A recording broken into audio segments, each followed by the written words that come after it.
Hello mga ka-cravings! For today's video ay nag-crave nga kami ng ginataang bilo-bilo.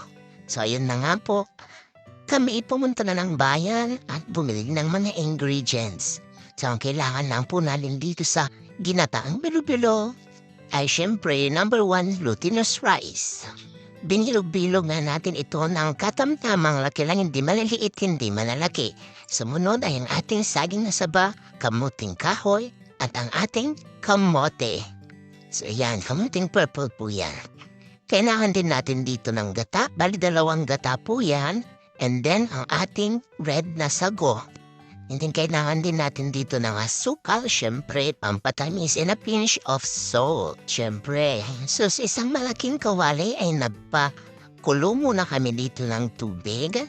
And then yung tubig niya is depende po sa inyong lulutuin kung gaano karami. Nung kumulo na, inilagay na po namin itong kamoting kahoy at pinakulutin ulit namin at sinunod namin itong kamote. Kamuting purple, ube, ano ba yung tawag dyan? Basta yun na yun. And then, pakukuluin lang po natin ulit ito.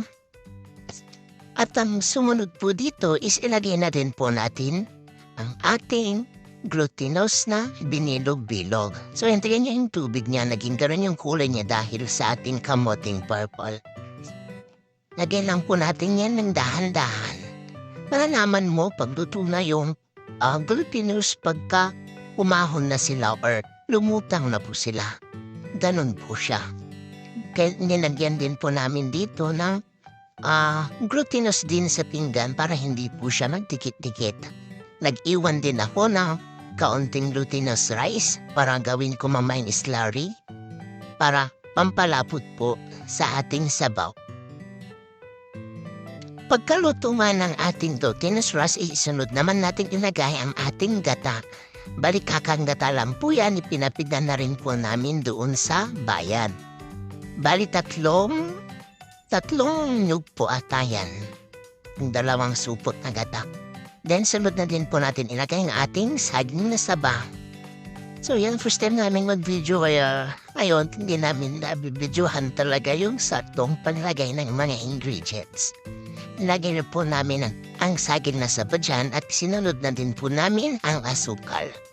Bali yung asukal ay siguro nasa kalahati po yata yung nagamit namin dyan.